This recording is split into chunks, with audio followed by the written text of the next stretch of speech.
Screen share हो रही है? यस। चलिए आज शुरू करते हैं आगे से। आगे का जो हमने कल कर लिया था, कल अग्निसार तक हमने कर लिया था। आज हृदय धौती से शुरू करेंगे। मेनली जो आपके सिलेबस में है वो हृदय धौती और शंख प्रक्षालन ये हैं। बाकी तो फिर नेति और वो सब है ही हैं। तो इसमें हृदय धौती जो है घेरण संहिता के अनुसार 3 तरह की है ना। दंड धौती, वस्त्र धौती और वमन धौती। ठीक है। तो दंड धौती में क्या किया जाता है कि एक बेंत का जो एक थ्रेड होता है, एक पतला सा कहना चाहिए कि दंड होता है, उससे मुंह से इसको डालते हैं श्वास नली और गले से ये जठर तक, मतलब कि ये जो आपका फूड पाइप है, ईसोफेगस जो है, वहां ये तक इसको डाला जाता है, जैसे एंडोस्कोपी में करते हैं ना उस तरह से। और इसको फिर बाहर निकाला जाता है थोड़ी पीछे करके। तो इससे ये जो फूड पाइप है इसकी सफाई होती है ना, ईसोफेगस की सफाई होती है। और इसके लिए घेरण संहिता में बताया है कि केले के पौधे के बीच में एक वो पतला सा दंड होता है, वो भी इसके लिए यूज कर सकते हैं। और इसका जो व्यास है वो मतलब कि इसकी जो चौड़ाई है, एक तो सर्कल टाइप होगा, तो इसका जो व्यास है वो आधा इंच और लंबाई जो है वो करीब करीब 2 फुट की होनी चाहिए, क्योंकि इससे थोड़ा ही आगे पीछे हमारा ईसोफेगस की या फूड पाइप की लेंथ होती है। तो इसे फिर धीरे धीरे गले में डालते हैं और जठर मतलब कि आपके अमाशय तक, स्टमक तक अ, जाया जाता है, क्योंकि ये जो फूड पाइप है ये सीधा होता है ना। तो ये इजीली जा सकता है बस वहीं तक, उसके आगे नहीं। और फिर उसको बाहर निकाल देते हैं। तो जो कफ है, श्लेष्मा और जो अम्लता, एसिडिटी है, जो वायु भरी हुई है ना, जो स्टमक के ऊपर का जो पोर्शन होता है, क्या बोलते हैं उसको, जहाँ पे गैस भर जाती है, फंडस बोलते हैं शायद। तो वहाँ वो जो गैस है वो जो है ऊपर आ जाती है। एसिडिटी यदि कुछ हो रही है, डकारें आ रही हैं, है ना, ऐसी जो छोटी मोटी तकलीफें हैं, कफ, स्पेशली कफ, तो वो जो है वो इसके साथ साथ जो है श्वास नली के समान जो सामान्य जो दोष है, क्योंकि इसकी सफाई होती है। तो वैसे तो श्वास नलिका जो है वो अलग होती है और फूड पाइप अलग होता है ना, विंड पाइप और फूड पाइप आपने पढ़ा होगा। ट्रैकिया अलग होता है, लेकिन कहीं एक जॉइंट होता है बीच में, है ना, क्या कहते हैं उसको, जहाँ से अलग अलग हो जाते हैं दोनों, आपने पढ़ा होगा ना एनाटॉमी में। Glottis, glottis that is oesophagus. Oesophagus तो अलग ही हो गया ना, फूड पाइप है। ग्लॉटिस, ग्लॉटिस होता है जो वो वो करता है ढकता है, लाइनिंग्स। लैरिंग्स है ना, लैरिंग्स फैरिंग्स, दो चीजें पढ़ी होंगी आपने। तो वहां से इसको अलग करते हैं। लेकिन क्या है कि थोड़ा यदि, क्योंकि ओपनिंग जो है, कहीं जाके ये दोनों नली मिलती है, तो एक का इफेक्ट दूसरे में हल्का फुल्का आ जाता है। तो यदि आपका ये साफ होगा, फूड पाइप साफ होगा, तो उसका इफेक्ट जो है वो हल्का सा श्वास नली में भी जाएगा। ठीक है। तो इस तरह से जो श्वास के जो दोष हैं या कफ दोष जो कि गले में रहता है, थ्रोट में रहता है, वो सब जो है इससे दूर होते हैं। वस्त्र धोती में क्या करते हैं, वस्त्र धोती में 2 इंच चौड़े और कुछ फुट लंबे। इसमें लंबाई चौड़ाई का उतना नहीं वो है जैसे कि हमारे ग्रंथों में है, लेकिन आपको रफली याद रखना है कि हाँ इतना चौड़ा या इतना फिट लंबा होना चाहिए। सूती का कपड़ा होता है, बहुत पतला बारीक, और इस सिंथेटिक भी नहीं होना चाहिए। और जो सूती है वो फाइन कॉटन होना चाहिए, उसके रेशे नहीं निकलने चाहिए बाहर, नहीं तो क्या है कि फिर वो फिर से आपके फूड पाइप में चिपक जाएंगे। तो उसको जो है थोड़ा गीला करके, और फिर इसको, इसके एक सिरे को जो है अन्न की भांति, मतलब जैसे हम खाना को चबाते हैं, सलाइवा मिक्स करते हैं और फिर उसको अंदर हम स्वैलो ऑफ करते हैं ना, तो उसी तरह से ये सोच के इसको निगलना है कि हम खाना ही खा रहे हैं, तो धीरे-धीरे निकलना है। ये थोड़ा प्रैक्टिस से अंदर तक जाता है, थोड़ा बहुत तो चला जाता है ये। और उसके बाद में ऐसे पकड़ के, और जब जो एंड है, दूसरा एंड वो थोड़ा बाहर ही रहना चाहिए, तो वहाँ तक मतलब इसको भी पूरा फूड पाइप के नीचे तक, जहाँ पे ये अमाशय को मिलता है, वहाँ तक ये चला जाना चाहिए धीरे-धीरे, लेकिन जितना जाता है उतना ठीक है। और उसके बाद में जो है, थोड़े टाइम के बाद में इसको जो प्रैक्टिशनर हैं वो नौली क्रिया भी करते हैं, मतलब कि अपने जो अमाशय को जो है थोड़ा-सा जो एब्डोमिनल ऑर्गन्स हैं उनको मूव भी करते हैं, और उसके बाद ताकि उसकी सफाई अच्छे से हो जाए, वो थोड़ा-सा मूव हो जाए जो कपड़ा आपने खाया है पूरा फूड पाइप में, और उसके बाद में फिर उसको धीरे-धीरे बहुत ही सावधानी से निकाल देते हैं। अगेन इसमें यही प्रिकॉशंस रखने हैं कि जो सही योगा टीचर है, जो इसमें एक्सपर्ट हैं, उनके परामर्श से, उनके निर्देशन में करना चाहिए, खाली पेट करना चाहिए, और बहुत ज़्यादा इसको अंदर नहीं डालना चाहिए, क्योंकि स्टमक में जाने से तो भी निकल जाएगा ये, लेकिन यदि वो इंटेस्टाइन में चला जाए तो बड़ा ही दिक्कत होता है, क्योंकि इंटेस्टाइन हमारी जो है वो स्ट्रेट नहीं है ना, वो थोड़ी-सी मुड़ी हुई है आपस में, और इस तरह से रोल गोल है। तो इसलिए यहीं तक इसको डाल के और निकाल लेना चाहिए। क्या-क्या फ़ायदे हैं इसके? तो दमा में, है ना? बलगम जिसको बहुत आता है, खाँसी आती है, ब्रोंकाइटिस है, या रेस्पिरेटरी कोई सिस्टम में कोई दिक्कत है, तो उनके लिए ये बहुत अच्छा है। साथ-साथ में एब्डोमिनल रीजन से रिलेटेड, खाने-पीने से रिलेटेड, है ना? एसिडिटी या फिर जो वात भरा हुआ है पेट में और डकारें आती हैं, है ना? इन सब का निवारण इससे होता है। वमन धौती जो है वो कुंजल क्रिया को ही वमन धौती कहते हैं। और इससे जठर की भी सफाई हो जाती है, मतलब स्टमक का जो भी बेकार का मल इकट्ठा है, या नीचे नहीं जा रहा है, या कोई दिक्कत है ना? वही सब जो चीज़ें जो हमने ऊपर पढ़ी, वही सब ऐसी कुछ प्रॉब्लम्स हैं, एसिडिटी है, तो इस क्रिया को करके उससे आराम पाया जा सकता है। तो इसमें क्या करते हैं, इसमें यहाँ पे खड़े होके बोला है, लेकिन उकड़ू बैठ के, कागासन में बैठ के भी नमकीन पानी जो है, गुनगुना पानी, वो जितना जल्दी हो सके थोड़ा-सा जल्दी पीते हैं, नहीं तो ये पेट में नीचे चला जाता है। हम चाहते हैं कि ये ऊपर ही रहे, ताकि जब आप वमन करें तो पूरा का पूरा जल्दी से वो बाहर आ जाए, बहुत अंदर ना जाए। तो इसलिए थोड़ा जल्दी पीना चाहिए, और थोड़ा-सा झुक के, है ना? आगे झुक कर के, ताकि वो पानी नीचे ना जाए। अपने दाहिने हाथ की तर्जनी और मध्यमा उँगली को गले में डालना है, और उसके बाद में जो है वो पानी बाहर निकालना है। इसमें ये याद रखना है कि जो आपके नाखून हैं, जिस हाथ को आप यूज़ कर रहे हो, उसके नाखून छोटे हों या ना हों, बहुत ही मतलब साफ हो वो, ये आपको ध्यान रखना है, नहीं तो फिर इन्फेक्शन होने का चांसेस रहते हैं। और उसके बाद में जो है सारा जो पानी आपने पिया है उसको आप बाहर निकाल दो। तो इसमें भी, इसके भी लाभ तो सेम ही है ना?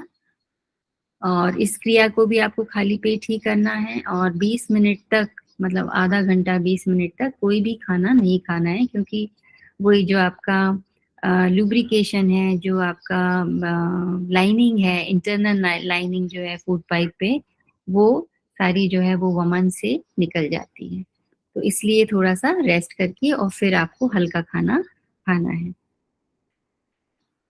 और जो सीमाएँ हैं वो ये है कि दमा, पेट के नासूर से मतलब ये है कि अल्सर्स वग़ैरह हैं, लाइव हैं, यानी कि तकलीफ़ दे रहे हैं आपको, दर्द है आपको, या फिर हार्ट में कोई प्रॉब्लम है आपको।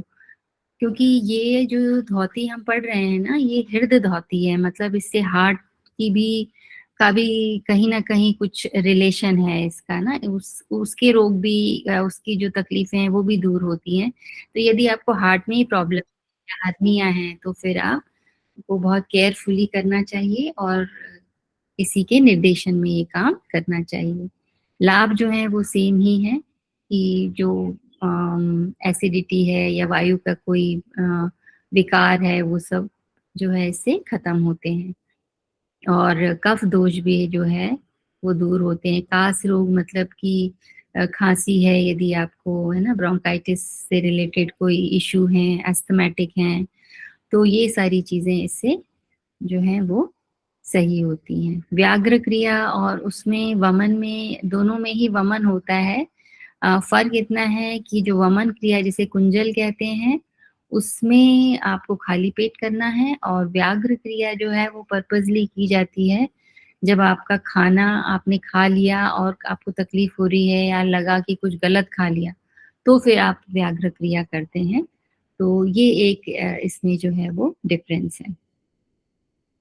अब इसको व्याघ्र क्रिया भी इसीलिए बोला गया है क्योंकि जो बाघ है वो इस तरह की क्रिया करता है कि शिकार से वो पेट को बहुत ज़्यादा भर लेता है कई बार, है ना? बहुत ज़्यादा खा लेता है, और उसके बाद में, क्योंकि उसके बाद में वो इतना मूवमेंट नहीं करते, वो रेस्ट करते हैं, तो वो पचता नहीं है उनको।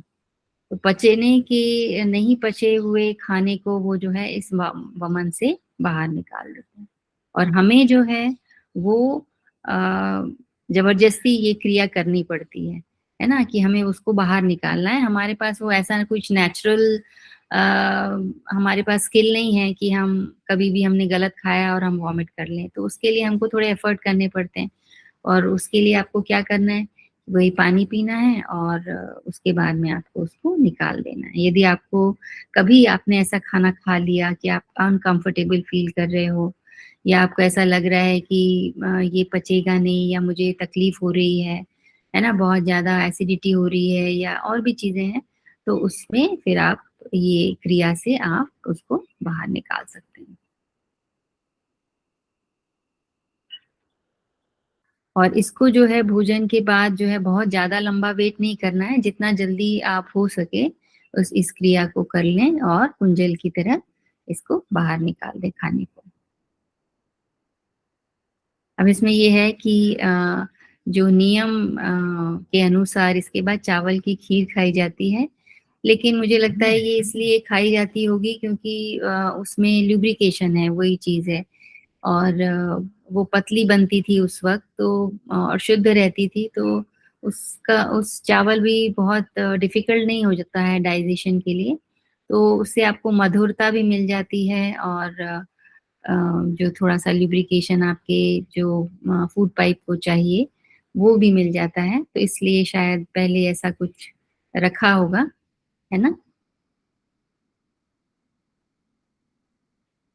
इसके बाद इन्होंने कहा है कि आप जल नीति का भी अभ्यास, कई बार क्या होता है आपने देखा होगा, वॉमिट वगैरह करते हैं तो आपकी नाक से पानी आता है, या ऐसा लगता है कि फूड जो है वो नाक से आ जाएगा।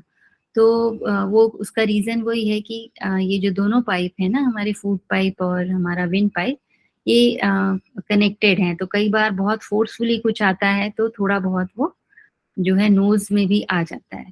तो इसलिए नेति कर लेनी चाहिए ताकि जो है वो पूरा जो आपका नेज़ल पैसेज है वो क्लियर हो जाए। सीमाएँ इसकी सेम हैं, लाभ भी इसके जो हैं वो करीब-करीब सेम है, बस इसमें ये है कि भोजन ग्रहण करने के बाद परिणाम स्वरूप जो है अपचन यदि हो जाए, तो गोलियाँ ना खा के आप जो है इस तरह का काम आप प्राकृतिक रूप से जो है उसको बाहर निकाल दें, तो आपको ज़्यादा आसानी रहेगी, ज़्यादा आप अच्छा फ़ील करोगे।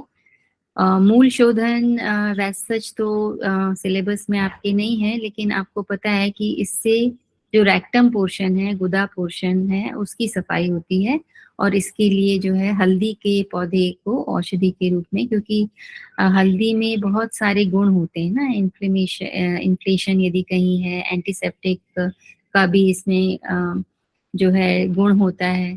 तो इसलिए इसको यूज़ करते हैं ताकि वहाँ पर यदि कहीं कुछ घाव हो या कुछ प्रॉब्लम हो जाए, है ना? क्योंकि खाना जब सड़ता है या वो होता है तो वो कड़क हो जाता है, बहुत हार्ड हो जाता है। उसको बाहर निकालने के लिए ये जो टिश्यूज़ हैं वहाँ के, वो बहुत सॉफ्ट होते हैं। उनका फ्लेक्सिबल होना, वो फ्लेक्सिबल तो होते ही हैं, लेकिन बहुत डेलिकेट भी होते हैं। तो वहाँ यदि ज़रा-सा भी इस तरह की चीज़ आती है तो वहाँ पे घाव हो जाते हैं। तो इसलिए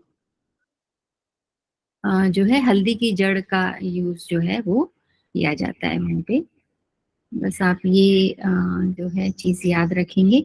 नॉली देख लेते हैं।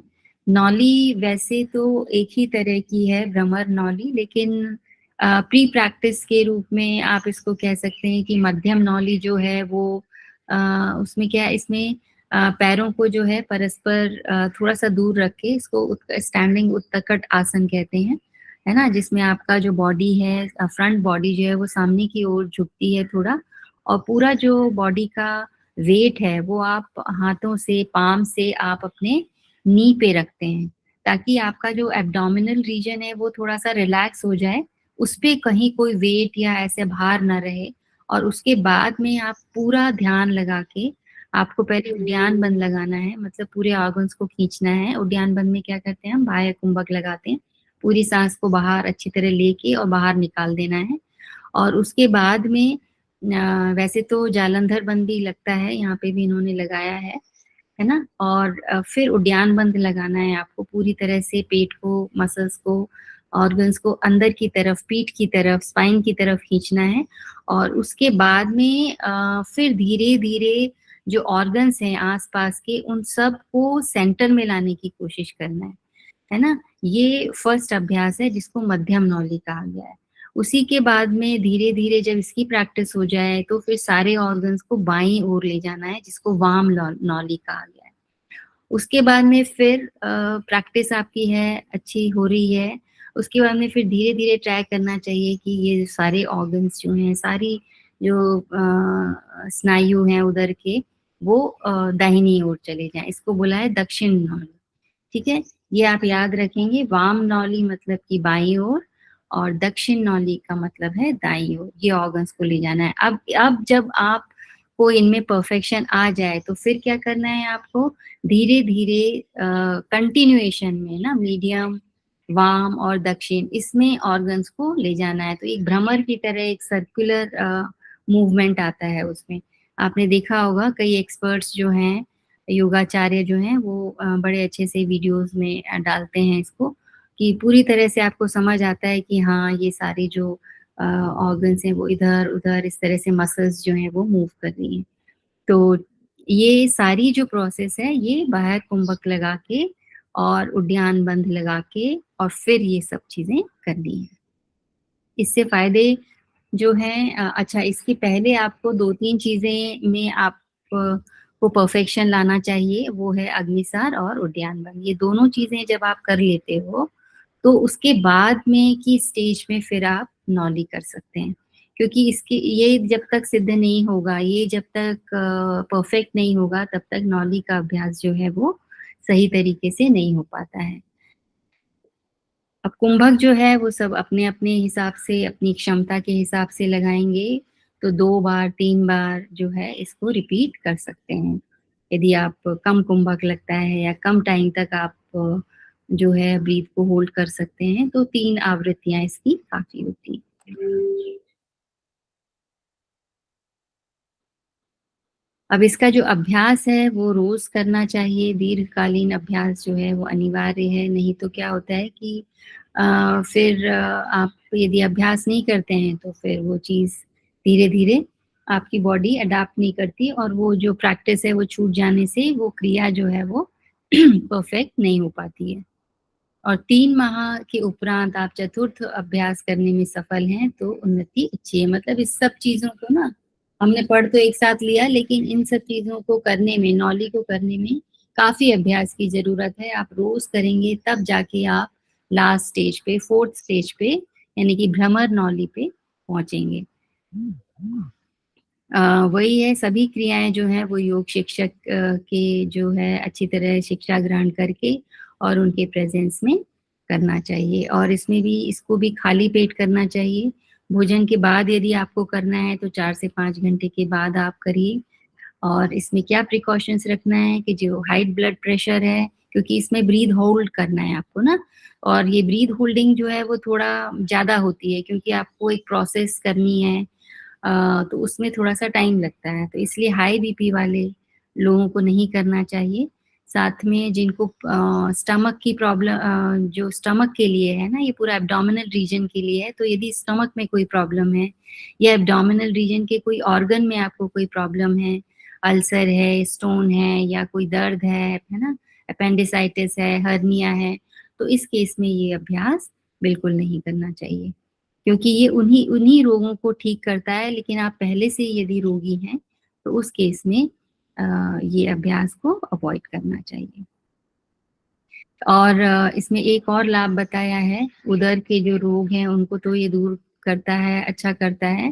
साथ में रिप्रोडक्टिव ऑर्गन्स जो हैं उनको भी उनमें भी यदि कहीं कोई इशू है, हार्मोन से रिलेटेड कोई इश्यूज हैं, तो वो भी ये ठीक करता है। और इसके अलावा मणिपुर चक्र के जागरण में सहयोग प्राप्त प्रदान करता है। उसके बाद हम कर लेते हैं वस्ती और कपालभाति। वस्ती जो है वो एक तरह से यौगिक एनिमा इसको कहते हैं। यदि मॉडर्न साइंस में देखें, मेडिकल साइंस में, तो इसको एनिमा आप कह सकते हो, क्योंकि ये लार्ज इंटेस्टाइन का प्यूरिफिकेशन प्रोसेस है वस्ती। अब दो तरह की वस्ती है, जल वस्ती और स्थल वस्ती।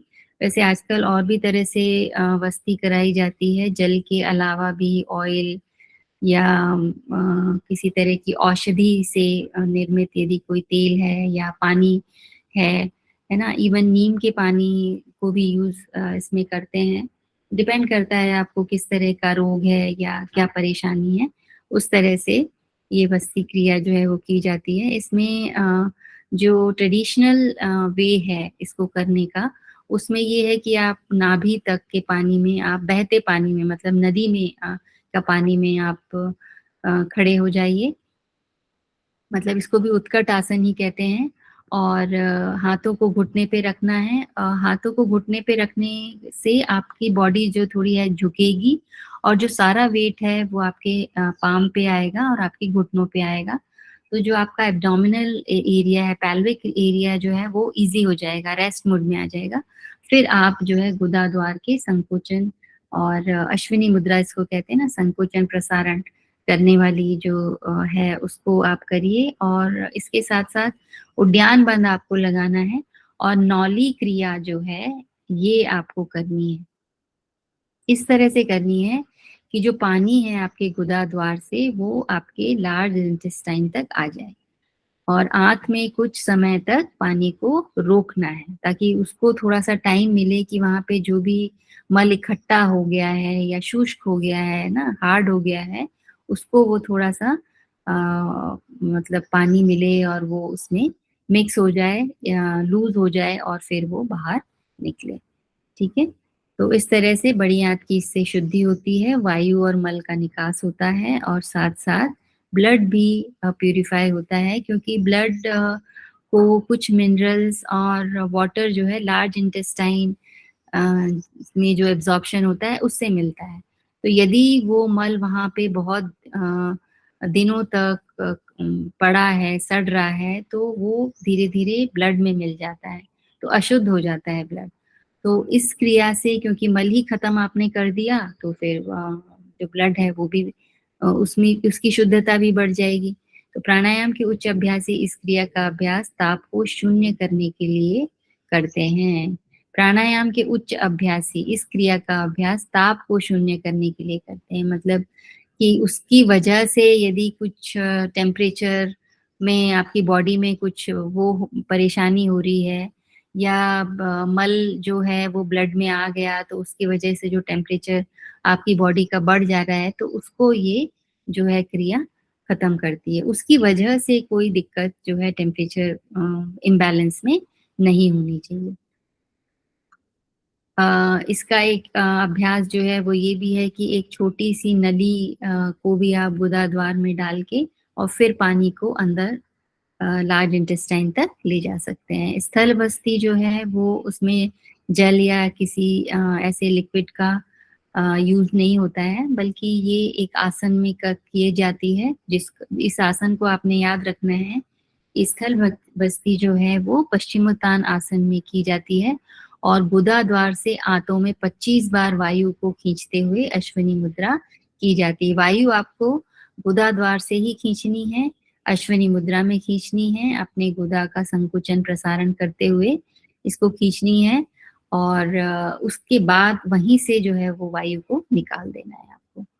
तो ये स्थलभस्ती हो गई आपकी। कपालभाति आपने पढ़ रखी होगी, वातकर्म, व्युत्कर्म, शीतकर्म 3 तरह की होती है।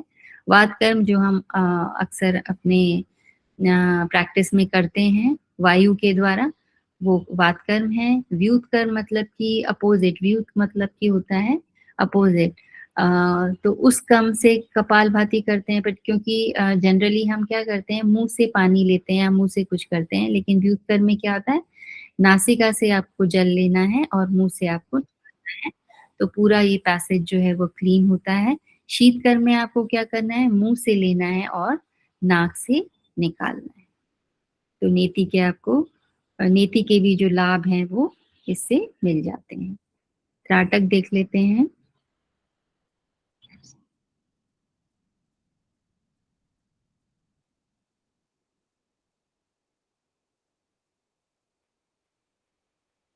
त्राटक के फायदे और वो सब हमने देख लिए थे। तो बस ये कैसे करते हैं, क्यों ये जरूरी है, क्योंकि योग का जो अ, उद्देश्य है, एम है, लक्ष्य है, वो है आपकी बॉडी, मतलब कि आपका फिजिकल पार्ट, मेंटल पार्ट जो है वो एक हो जाए, साथ साथ में आपके इमोशंस, आपका थॉट प्रोसेस, ये सारी चीजें एक ही उस पे जो है वो फोकस हो जाए, आपका कंसंट्रेशन पावर बढ़े। तो इसके लिए जो है त्राटक का बहुत बहुत ज्यादा इम्पोर्टेंस है। इसीलिए इसको कहा गया है ना, रत्न की पिटारी की तरह जो है इसको संभाल के रखना चाहिए। तो ये अभ्यास जो है वो मुद्रा का भी यही है, तो इसलिए इन्होंने लिखा है। तो ये राजयोग का भी इसलिए अंग माना गया है क्योंकि आपको ये फोकस करना सिखाता है। अंतर जब आप जाते हो, आंखें बंद करके अंदर मन में झांकते हो, तो जब तक आपका शरीर, आपका मन साथ नहीं देगा, तब तक आप ये क्रिया कुछ सेकेंड्स तक ही कर पाओगे, बहुत लंबे समय तक नहीं कर पाओगे। तो इसकी जो प्री प्रैक्टिस है, आप ये मान लीजिए कि फिजिकल जो फॉर्म है वो त्राटक है, एकाग्रता शक्ति को बढ़ाने के लिए। तो सरल जो विधि है वो यही है कि एक अंधेरे कमरे में आपने आरामदायक आसन में बैठना है और फिर एक मोमबत्ती को जलाना है करीबन 1.5 से 2 फुट की दूरी पर। और उसका जो लेवल है, जो फ्लेम का लेवल है और आपकी आँखों का लेवल, जो दोनों जो है वो एक सेम लेवल में होना चाहिए। सबसे पहले आपको आँखों को बंद करना है, मेरुदंड को, आपको स्पाइन को और नेक को सीधा रखना है, शरीर को शिथिल मतलब आरामदायक पोजीशन में रखना है, बहुत स्ट्रेच नहीं करना है आपको। और फिर संपूर्ण जो चेतना है वो स्थूल शरीर पर पूर्णतः अपनी चेतना को रखना है और फिर धीरे धीरे जो है शरीर को मूर्तिवत स्थिर करते हुए और एक आसन की स्थिति में बैठने के बाद में जो है वो किसी भी इसमें एक कंडीशन है कि किसी भी शर्त पर, किसी भी दशा में शरीर में किसी भी प्रकार की गति जो है वो नहीं होना चाहिए, क्योंकि यदि गति हुई, आपका सिर हिला, बॉडी हिली, तो आपका जो कंसंट्रेशन है, आपकी जो नजर है वो हट जाती है उससे। और उसके लिए ये तैयार जब आप हो जाते हैं तब आपको आंखों को खोलना है और फिर उस लॉ को आपको देखते रहना है। इसमें जो प्रकाशित बिंदु को देखिए, जो बत्ती के अंतिम छोर के ठीक ऊपर होता है, मतलब जो बाती जो होती है उसके ऊपर जो थोड़ा सा स्पेस होता है ना, लॉ जो है, येलोनेस जो है वो बाहर आती है, उसके अंदर थोड़ा ब्लू रहता है, उसके अंदर जो है वो आपको देखना है, बिना गति, बिना पलक झपकाए हुए उसको देखते रहना है। और ये तब तक देखना है जब तक कि आपकी आंखें थक जाएं और आंखों से आंसू ना आने लगे, तब तक आपको वो चीज देखना है। धीरे धीरे इसकी प्रैक्टिस आपने करनी है। और इसके बाद में अचानक सूर्य और तेज प्रकाश की ओर देखकर आंखों, नेत्रों को बंद करने के उपरांत नेत्रों के गोलकों पर पड़े उस वस्तु के प्रभाव के परिणाम स्वरूप वस्तु विशेष का साफ प्रतिबिंब कुछ देर तक दिखाई देता है। आपने कभी नोटिस किया होगा कि कुछ भी चीज आप देख रहे हो और आप आंखें बंद करोगे तो आपको वही चीज जो है वो दिखाई देती है। तो थोड़े टाइम तक आपको वही चीज जो है वो दिखना है, मतलब कि वो जो लौ का प्रतिबिंब है वो आपको दिखाई देगा, तो आपको उसको देखना है।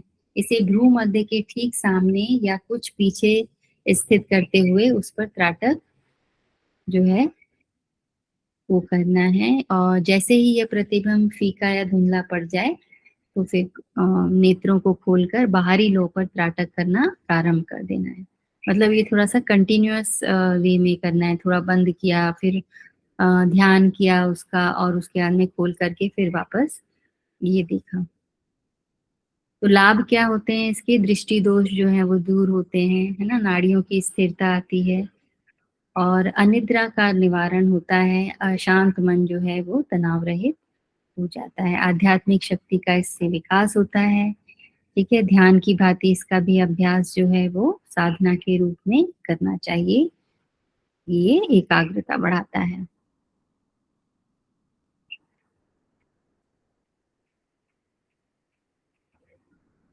इसके दो भाग इन्होंने दिए हैं, बहिरंग और अंतरंग।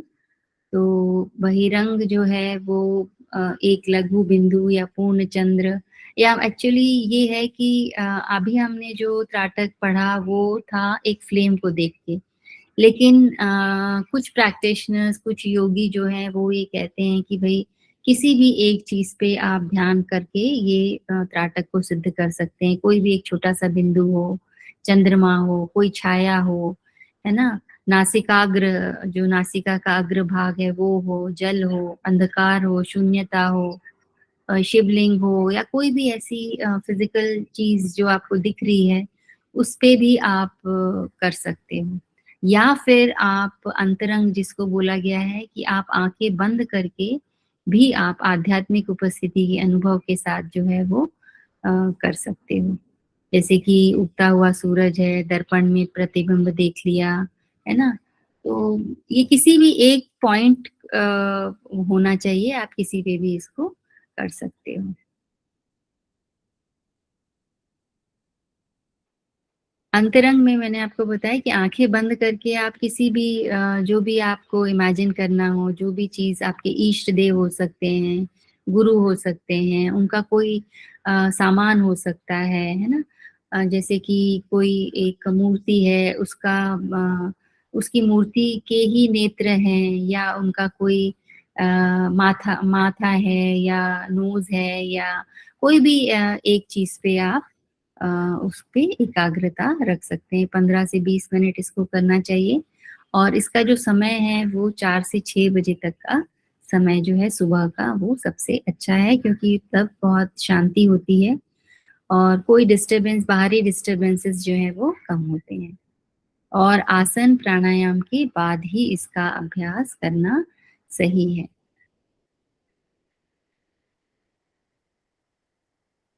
और पेट जो है वो खाली होना चाहिए। ठीक है, तो अभी हमारे पास में टाइम है, तो हम अभी सूर्य नमस्कार जो है वो कर लेते हैं।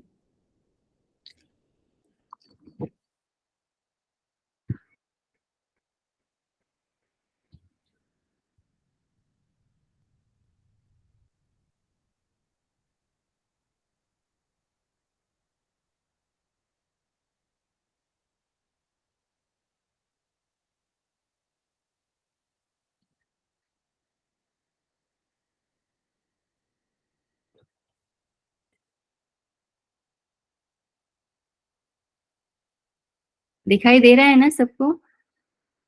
समझ आ रहा है सब? कोई बोलिए जरा। यस मैम, दिखाई दे रहा है। हाँ समझ में आ रहा है मैम अच्छी तरह से। अच्छा, थैंक यू। ठीक है। शो नहीं हो रहा। स्क्रीन शो नहीं हो रही है? हो रही मैम। हो रही है मैम, हो रही है, मुझे से नहीं हो रही। आप चेक कर लीजिए कहीं कोई दिक्कत हो तो।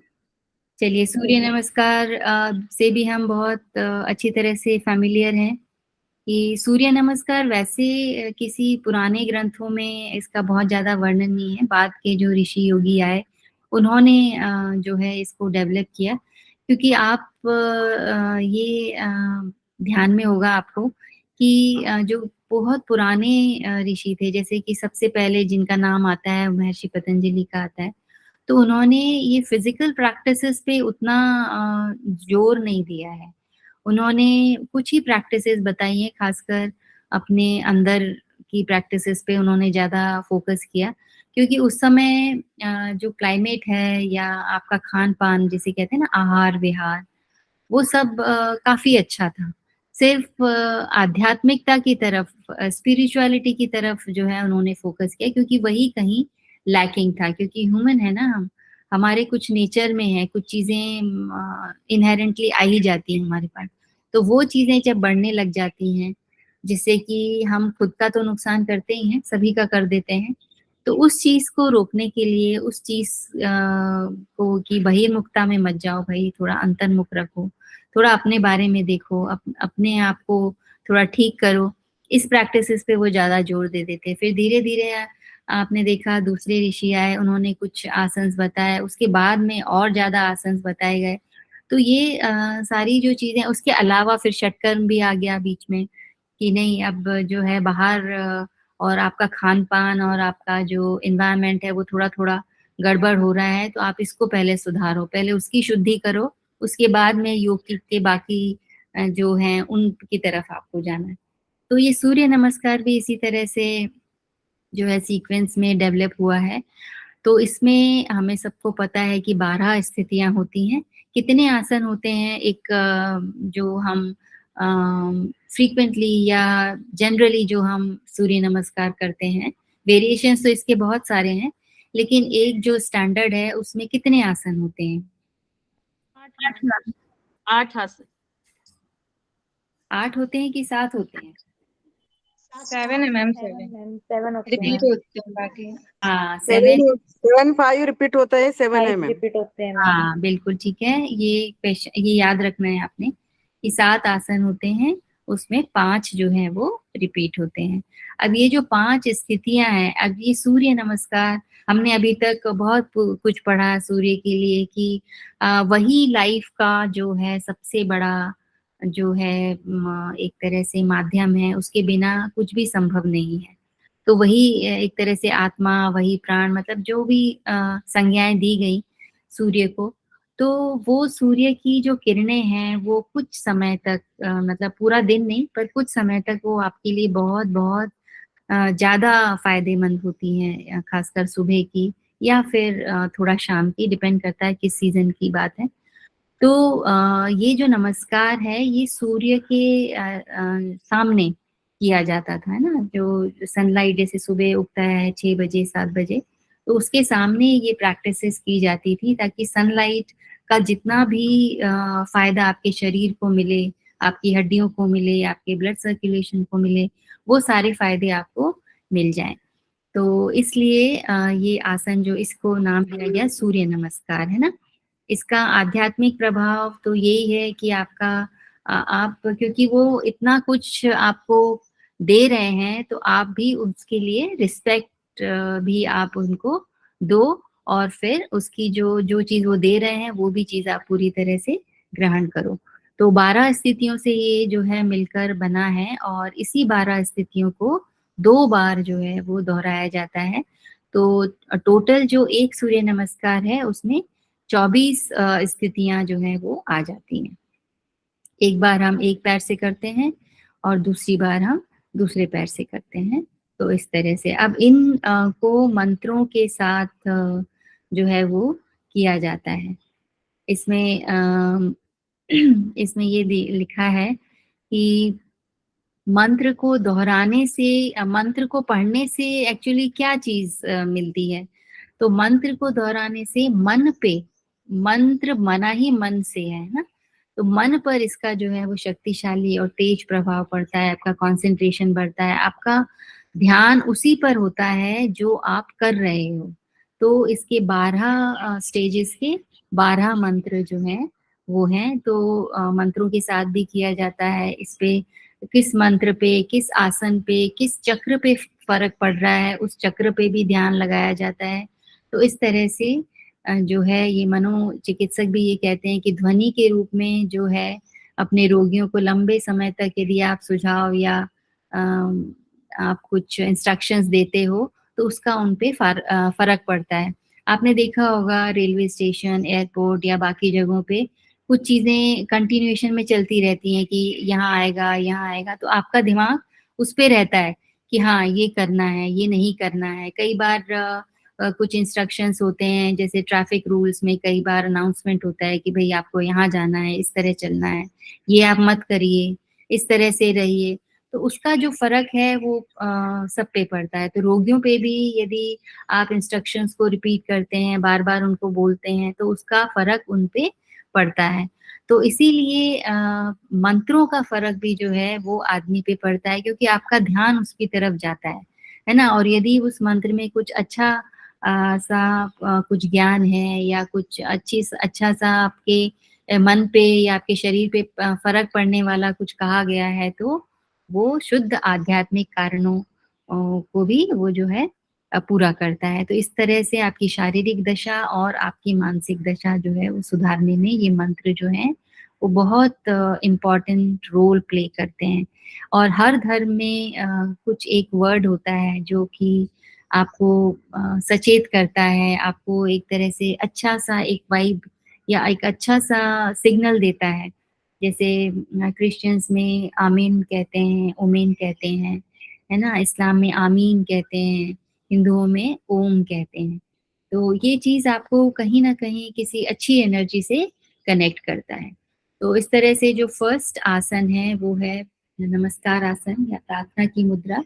तो इसमें पंजों को मिला के आपको सीधा खड़े होना है। पूरे शरीर पे कहीं कोई स्ट्रेच या बहुत ज़्यादा नहीं करना है, सिर्फ़ ये जो आपकी नमस्कार मुद्रा है वो आपके हार्ट को जो है वो टच करनी चाहिए, है ना? तो इस तरह से ये पहला आसन हुआ। और जो इसका मंत्र है वो है ओम मित्राय नमः। ये जो मंत्र हैं और ये जो चक्र हैं इसको आप थोड़ा याद रखेंगे। ये एग्ज़ामिनेशन पॉइंट ऑफ व्यू से थोड़े-से इम्पोर्टेंट है, तो आप इसको ध्यान रखेंगे। पहला जो मंत्र है वो ओम मित्राय नमः। चक्र कौन-सा है? अनाहत चक्र। इसके ये जो आसन है इसमें क्या करना है आपको, एक तो अपने जिसके लिए आप कर रहे हैं ना, जो जो देखिए यहाँ पे भी है कि जो है कम कपड़े पहन के और सन के सामने ये किया जाता है ताकि जो है सनलाइट आपके ऊपर पूरा आए। और ये एक तरह से रिस्पेक्ट देना है सन को, और अपने आगे जो आप व्यायाम करने वाले हो उसको उसके लिए अपने आप को प्रिपेयर करना है, एकाग्र करना है, ठीक है? दूसरा आसन जो है उसका नाम है हस्तोत्तानासन। इसमें दोनों भुजाओं को ऊपर लेके जाना है। अच्छा, इसमें ब्रीदिंग का आप ध्यान रखेंगे, इसमें नॉर्मल ब्रीदिंग है। और ये सेकंड आसन है हस्तोत्तानासन, इसमें भुजाओं को उठा करके पीछे की तरफ ले जाना है, आपको बैकवर्ड बेंड करना है। और इसमें जो मंत्र है वो है ओम रवये नमः। और इसमें जो ध्यान है वो कहाँ पे रखना है आपको? विशुद्धि चक्र पर रखना है। और ये क्या-क्या काम करता है? तो ये अच्छा, इसमें क्या करना है आपको? इन्हेल करते हुए जाना है ना? साँस को भरते हुए ऊपर की तरफ जाना है। ये जो है ये पूरा स्ट्रेच करता है, ये देखो ये पूरा स्ट्रेच करता है आपको। तो ये आपके आर्म से लेके, ये नेक से लेके आपके पूरे पेट का जो है ये यहाँ तक इसका स्ट्रेच आता है मेन। तो ये एंड पॉइंट है, तो ये सबसे ज़्यादा खींचता है, चेस्ट ओपन होता है इससे। तो अमाशय की जो अतिरिक्त चर्बी है, अतिरिक्त जो एक्स्ट्रा फैट है, उसको ये सुधारता है। और भुजाओं में और कंधों की मांसपेशियों का अच्छे से इसका व्यायाम होता है। जो तीसरा आसन है वो है पादहस्त आसन।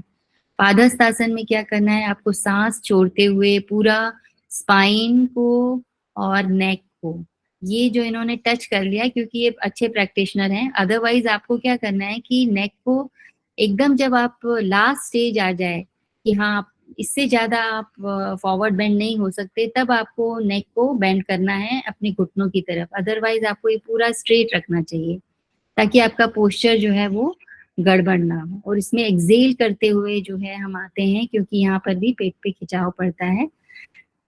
तो ये चीज़ याद रखनी है। और जो मंत्र है वो है ओम सूर्याय नमः। और इसमें स्वादिष्ठान चक्र पर जो है वो असर आता है। तो कौन-सा चक्र इसमें एक्टिवेट होगा? स्वादिष्ठान चक्र पे ही आपका ध्यान रखना है आपको।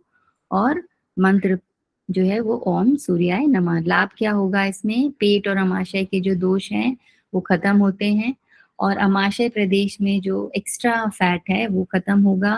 तो अमाशय के जो रोग हैं, हल्के-फुल्के से जो रोग हैं जैसे कब्ज़ है ना? ये सही होता है। आपका स्पाइन जो है वो फ्लेक्सिबल बनता है और उसमें जो ब्लड सर्कुलेशन है वो सही होता है। और क्योंकि स्पाइन आपका स्ट्रेट है, फ्लेक्सिबल बन रहा है, तो उसके अंदर जो स्पाइनल कॉर्ड है जिसमें आपके सारे नर्व्स हैं, है ना, वो सारी जो हैं वो एक्टिव होते हैं। उसके बाद में नंबर 4 जो है वो है अश्व संचालन आसन। संचालन आसन का पोस्चर आप देख लीजिए कि ये राइट लेग जो है इन्होंने बाएं पैर को जितना संभव हो पीछे फैलाना है और बाएं पैर को आपको पीछे ले जाना है, क्योंकि आपने अभी क्या किया था, आपने अभी किया था पादहस्तासन। तो लेफ्ट को आप पीछे ले जाएंगे, राइट को आपने सामने रखना है। इन्होंने ऐसा बताया है, कुछ भी हो सकता है, लेकिन उसके अकॉर्डिंगली फिर आपको अगले प्रोसेस में दूसरा लेग को लेके जाना है। अब इसके साथ ही आपको ये जो है ये दाएं पैर को इस तरह मोड़ करके और जो दोनों पंजे हैं वो उसके बीच में इस लेग को रखना है। भुजाएं जो हैं आपकी सीधी रहेंगी और शरीर का भार जो है वो दोनों हाथों पर और बाएं पैर के पंजे पर पूरा रहेगा और दाएं घुटने और दाएं पैर की उंगलियों पे रहेगा। और सर्वाइकल को इसमें ऊपर उठाना है, पेल्विक को इसमें नीचे करना है। ये पोर्शन जो है आपका नीचे की तरफ फोर्स करे और सर्वाइकल जो है आपका नेक जो है वो पूरी तरह से ऊपर हो जाए। तो इस तरह से ये जो है धनुष आकार आपकी कमर जो है वो बन जाती है इसमें। और इसमें जो मंत्र है वो है ओम भानवे नमः। ठीक है, और ध्यान कहाँ जाएगा आपका, आज्ञा चक्र पर जाएगा। इसमें भी अमाशय के अंगों की मालिश होगी और पैरों की मांसपेशियों की भी स्ट्रेंथनिंग होती है, क्योंकि यहाँ पर बहुत अच्छा स्ट्रेच इसमें आता है। जो पैर पीछे गया है उस पे स्ट्रेच आता है। उसके बाद में है पर्वत आसन। पर्वत आसन में पर्वत की तरह जो है आपका शरीर हो जाता है। आपको पूरा जो बॉडी है, जो फ्रंट बॉडी है, ये वाली बॉडी, इसको पीछे की तरफ आपको खींचना है और इसमें ना पैर की पोजीशन चेंज होती है ना हाथों की पोजीशन, ये स्टेबल रहेगी। इस पूरे को, और ये जो हिप्स हैं ये माउंटेन की तरह पूरा ऊंचा हो जाना है। पैरों को सीधा रखना है, नीज को सीधा रखना है और पूरी जो अपर बॉडी है इसको पीछे की तरफ धकेलना है अपने आप, सो दैट कि ये जो हील्स हैं आपके वो जमीन से लग जाएं और अपने आप जो आपका हेड है, फोर हेड, जो ऊपर का पोर्शन है वो जमीन से लग जाए। इसको झुका के नहीं लगाना है, अपने आप इस तरह से स्ट्रेच करना है कि वो नीचे हेड आ जाए नीचे और हील्स जो है वो मैट को टच करें। इस तरह से इसको करना है। और इसका जो मंत्र है वो है ओम खगाय नमः। और जो एकाग्रता रखनी है आपको वो विशुद्धि चक्र पर रखनी है। ये पूरी तरह से स्ट्रेचिंग वाला आसन है। पूरी बॉडी, अपर बॉडी और लोअर बॉडी का स्ट्रेच होता है, तो भुजाओं को भी स्ट्रेंथनिंग मिलती है और पैरों के जो मसल्स हैं, है ना, जो टिश्यूज हैं, सेल्स हैं, उन सब को जो है एक स्ट्रेंथनिंग मिलती है। और जो हमने अभी आसन किया था उसमें हमने रीढ़ को, जो स्पाइन है उसको उल्टा बैकवर्ड बेंड किया था और इसमें जो है वो हम सामने झुकाते हैं, तो एक तरह से बैलेंस हो जाता है, उसकी फ्लेक्सिबिलिटी जो है वो बढ़ती है, ब्लड सर्कुलेशन जो है वो बढ़ता है। उसके बाद में जो छठा आसन है वो है अष्टांग नमस्कार। अष्टांग नमस्कार क्योंकि इसमें 8 अंग जो हैं आपके वो जमीन पे लगते हैं, मैट पे। 2 ये आपके टोज हो गए, नीज हो गई, चेस्ट हो गए, पाम्स हो गए और आपका चिन, ये और हिप्स जो है वो ऊपर रहेंगे आपके। तो ये 8 अंग जो है वो आपको लगाना है, हिप्स को आपको ऊपर रखना है। इसमें जो मंत्र है वो है पूषणे नमः, ओम पूषणे नमः। और इसमें जो एकाग्रता रखनी है, जहाँ पे आपको ध्यान रखना है, अवेयरनेस रखनी है, वो है मणिपुर चक्र। लाभ क्या है, तो इसके लाभ ये हैं कि पैर और भुजाएं जो हैं आपकी, आर्म्स, इसकी स्ट्रेंथनिंग होती है और चेस्ट भी इससे ओपन होता है, चेस्ट की जो मसल्स हैं वो। फिर है भुजंगासन। भुजंगासन में आपने क्या करना है कि पूरा जो नेवल के ऊपर वाला जो पोर्शन है उसको आपको सीधा तान देना है। ये 2 तरह से होता है भुजंगासन। एक आर्म्स को, ये एल्बोस को बेंड करके सिर्फ नेवल तक चेस्ट को अप करते हैं, और एक होता है ये पूरा जो एल्बो है स्ट्रेट करके और पूरा पीछे की तरफ पूरा चेस्ट ओपन होता है इससे। तो इस तरह से इस आसन को इनहेल करते हुए करना है ना, इनहेलेशन होगा यहाँ पर और एक्सेलेशन होगा यहाँ पे। होल्ड करते हैं ये जो अष्टांग नमस्कार है इसमें होल्ड करते हैं ब्रीथ को, और इसके पहले जो पर्वत आसन था उसमें एक्सेल करते हैं। ठीक है, इसमें जो मंत्र है नंबर 7 का वो है ओम हिरण्यगर्भाय नमः। और इस पे जो आपका ध्यान होना चाहिए, अवेयरनेस होनी चाहिए, वो होनी चाहिए स्वादिष्ठान चक्र पर। तो इस पे भी अमाशय पे भी इसका प्रेशर आएगा। उसके अलावा जो ब्लड सर्कुलेशन पूरे एब्डोमिनल रीजन का बढ़ता है, चेस्ट का बढ़ेगा, है ना। पेट के जो रोग हैं वो ठीक होंगे, स्पाइन जो है फ्लेक्सिबल होगी, और जो स्पाइन के जो स्नायु हैं उनको भी शक्ति मिलेगी। और उसके बाद में पर्वतासन, इसकी जो विधि है वो एक्सेल करते हुए जाना है, और इसके जो लाभ हैं, जो चक्र है वो सेम है, लेकिन मंत्र जो है वो अलग है। वो है ओम मारिचाय नमः। ठीक है, उसके बाद में अश्व संचालन जो 9वां आसन है उसका है ओम आदित्याय नमः। ठीक है, पादस्थासन जो नंबर 10 पे आएगा उसका है ओम सावित्री नमः। और 11वें पे आएगा आपका हस्त उत्तानासन, उसका है ओम अर्काय नमः। और जो 12वां आसन है उसका जो मंत्र है वो है ओम भास्कराय नमः। और जो चक्र है जिसपे आपको ध्यान रख करना है वो सेम ही है। तो इस तरह से ये आधा चक्र होता है। इसी 12 को आपने फिर से करना है दूसरे लेग्स के साथ में, जो अश्व संचालन में हम इस बार लेफ्ट को लेके गए थे, इस बार आपने राइट को लेके जाना है। और जिसको लेके जाते हैं फिर उसी को सामने रखना है। लेकिन जैसे आप वापस आएंगे तो आपका राइट लेग यहाँ पे फ्रंट में था, तो आपको राइट लेग को ही आगे लेके आना है। और जब नेक्स्ट आप 12 आसन करने के बाद में जब रिपीट करेंगे तो आप क्या करेंगे कि राइट लेग को पीछे ले जाएंगे, तो लेफ्ट लेग आपका आगे रहा। तो उसके बाद में जब आप 9th आसन करोगे, मतलब जब दोबारा हम अश्व संचालन करते हैं तो लेफ्ट लेग को ही आपको आगे लेके आना है। तो इस तरह से दोनों का चक्र जो है वो 24 स्थितियों में ये होता है। ठीक है, बीज मंत्र मैंने आपको बता दिया, हालांकि इन्होंने ये सब दिए हैं, ये सब नहीं आते हैं एग्जाम में। आप सिर्फ उतना ही कर लें तो काफी। मैम अष्टांग प्रणाम में कई बार फोरहेड को भी बोलते हैं लगाने के लिए चिन की जगह, तो वो नहीं, मैंने कहा आपको कि इसके बहुत सारे वेरिएशंस हैं, है ना। कई लोग जो है नंबर 5 पे पर्वत आसन की जगह जो है दंड आसन करते हैं, है ना। तो और अष्टांग की जगह चतुरंग दंड करते हैं। तो वो वेरिएशंस बहुत हैं, लेकिन इसमें जो बताया गया है ना यही आपने याद रखना है। और मैम बेसिकली जो भी हम आसन करते हैं जैसे दोनों पैर से करने वाले हैं तो मोस्टली राइट पैर से शुरू करते हैं, तो इसके पीछे का रीजन मतलब क्या समझना चाहिए हमें? कोई खास रीजन नहीं, देखिए दोनों पैर से ही होना है आसन। ठीक है, अब जैसे हमने जो किया है यहाँ पे बताया गया है कि लेफ्ट लेग पीछे ले जाइए, है ना, इसके हिसाब से। लेकिन हमने जो सीखा हमारे इंस्टीट्यूट में वहाँ राइट लेग को पीछे ले जाना है। और जो हमने एमए में सीखा उसमें ये सीखा कि राइट को ही पीछे ले जाइए, राइट को ही वापस लाइए। और जो सेकेंड आप 12वें के बाद करेंगे तो लेफ्ट को ले जाइए और लेफ्ट को ही आगे लाइए।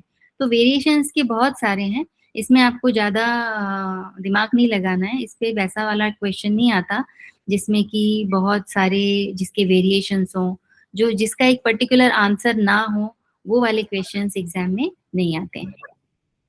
हम भी ऐसे ही करते हैं मैम। आपका लेफ्ट हैंड अपना सेकंड बार आता है ना, वही लेफ्ट लेग करते हैं, राइट हैंड फर्स्ट करते हैं। फिर आप कौन सा स्वाद फिर 6, 7, 8 में कुछ फायदा बताए थे मैम, वो क्या है थोड़ा सा बता, रिपीट करते क्या लाभ? कौन से आसन का? अपना पूछने नमा मरिचे नमा होने के बाद कुछ बताए थे 7, 8, 9। मैं वापस आपको बता देती हूँ।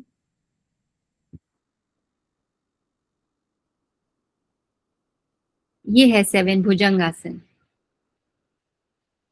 सेवन तक तो भुजंग आसन है, उसके बाद में तो रिपीटिशन है। 8, 9, 7 जो है वो तो नहीं, लाभ लाभ अलग बताए थे, लाभ अलग बताए थे उसका।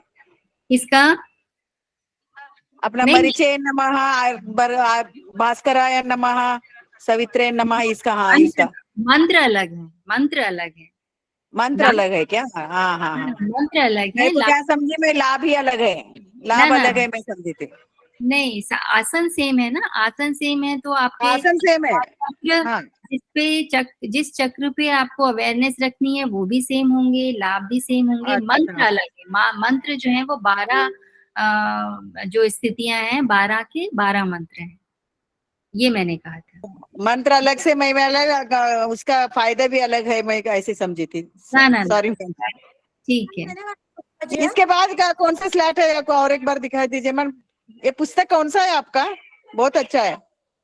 ये बहुत ही फेमस बुक है, आसन प्राणायाम मुद्रा बंध, जो है बिहार आसन प्राणायाम मुद्रा कौन कौन लिखित है? घेरा अपना क्या बोला, धीरेन्द्र गोपाल? ना धीरेन्द्र ब्रह्मचारी की तो योगिक सूक्ष्म व्यायाम है। वही वही वही वही, इसका ना याद आ रहा है मुझे। ये स्वामी ये तो सत्यानंद सूक्ष्म व्यायाम के लिए है। ये आपका षटक्रिया भी अच्छा है आपका। हाँ, ये प्रैक्टिकल पॉइंट ऑफ व्यू से बहुत अच्छी बुक है।